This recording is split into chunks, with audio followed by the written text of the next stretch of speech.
Here is Van Dieman's Bay on Fires, a red ink. Let's jump straight to the end with my opinion on this ink. This is a nice muted red that doesn't scream, "Look at me," on the page. This is a very consistent performer with almost no tone variation by paper changes and almost no shading at all. Its performance on non-fountain pen friendly paper is abysmal, as it really spreads and feathers to the point of redefining Cthulhu. I don't have a huge use of red, but I do use them, and it's important that it cooperates with the cheaper papers. Being that I am a teacher, I don't always use red, but it'd be nice to be capable of using it. That makes this a hard pass for me. The pen for today is a Pelikan M1000 with a fine nib. Now that we know my opinion on this ink, let's see how I got there with the first writing sample done on Clairfontaine. Here we see that very nice muted red that's going on. Now, the thing is, I want to say there's no feathering, but if you look at Battle and Spite on the second line, you do see some feather that occurs in the E of Battle, in the E of Spite, in the E of Stone, and the T to O of Stone in the second line. So there's a couple of spots that it happened, but this is really the only paper, or the only good paper, that I'm going to see this happen on. Not something that I'm especially happy with. It doesn't spread, it doesn't shade, which is very nice. It could have done a little better here. Looking at the back of the page, you can see just how aggressive this ink is. It really got deep into the paper, a lot. Now, it did not bleed through touching the page underneath, but this was alarming, as it was one of the first things that I wrote. Let's take a look at some other inks from the same manufacturer. Here is Van Dieman's Devil's Kitchen.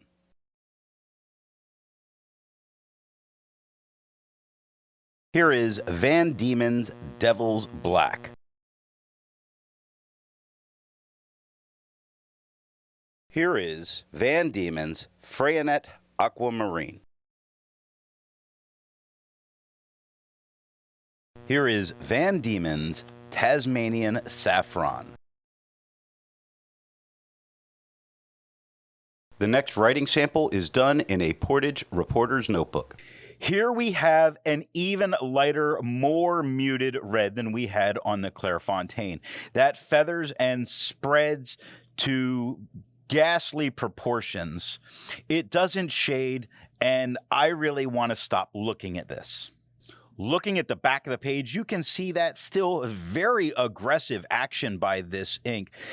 It did touch the page underneath that, unfortunately, I threw out. It dotted it a lot. And you can see just how much. It made the page underneath unusable in the amount of dotting. I'm calling it dotting to be very nice, but the amount of bleed through that happened with this paper, not a common thing for this paper, not a good combination for this ink.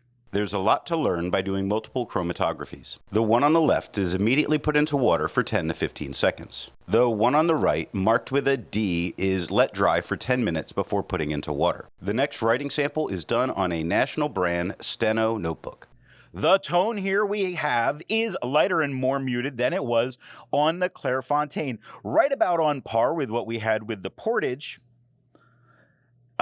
It feathers, and I challenge you to spot an area without feathers. It spreads, and who cares about the spreads when it feathers so badly? This is really, I'm going to move forward.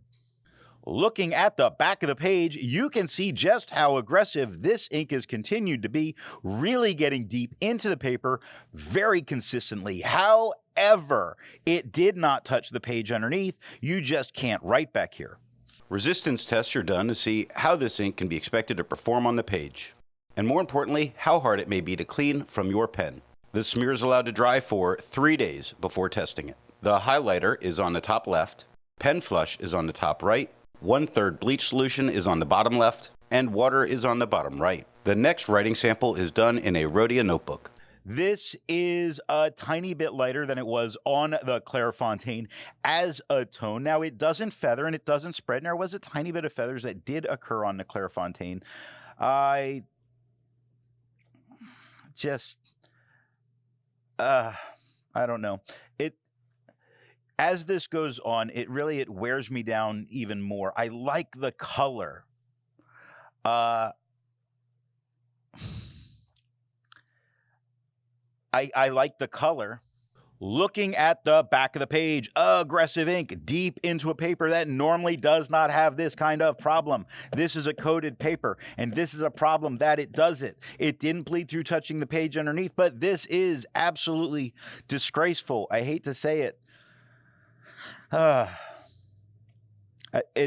front sides tend to look fairly decent for this, so it's got that going for it. With over 1,000 inks reviewed, let's take a look at some color comparables. Here is Ackerman, their number 21.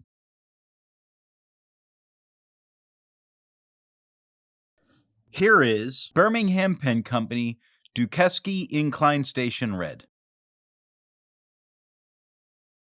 Here is Bookbinder's Red Spitting Cobra.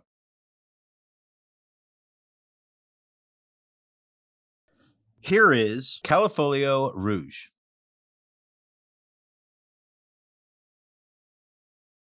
The next writing sample is done in a composition lab notebook. This is a tiny bit lighter than it was on the Clairfontaine as a tone. Check this out. No feather, no spread, no shading. Very nice ink. I think any student could be very happy using this.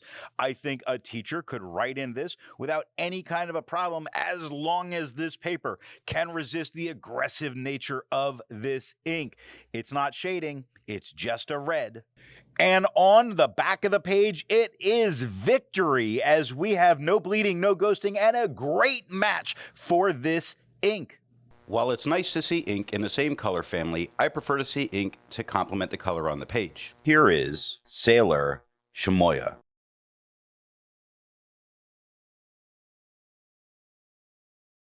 Here is Krishna Pencil.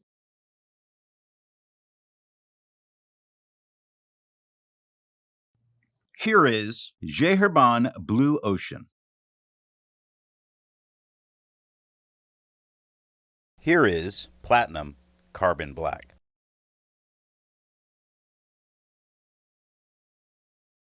The last writing sample is done on 20-pound copy paper. This is very much the same tone that we had with the Clairfontaine. Sure, it feathers, sure, it spreads. Yes, it doesn't shade. It's on toilet paper, although it hasn't had the greatest performance on many of the other non-fountain pen friendly papers. So I would really say this is not a good match. And here's the aggression on the back of the page. Now, it did not bleed through touching the page underneath, but you cannot write back here. So what nib and pen do I think are going to give the best writing experience with this ink?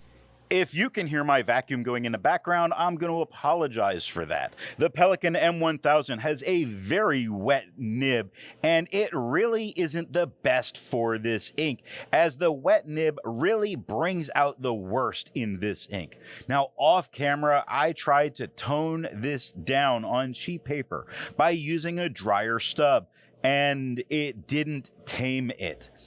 That has me want to keep this tone with the wet pen, with a wet medium pen, and also recommend that you avoid cheaper papers with this ink at all cost. I hope you got something out of this video, and thanks for watching. I want to let you know that the best way you can support this or any channel is to let retailers know where you heard of something if you go to buy.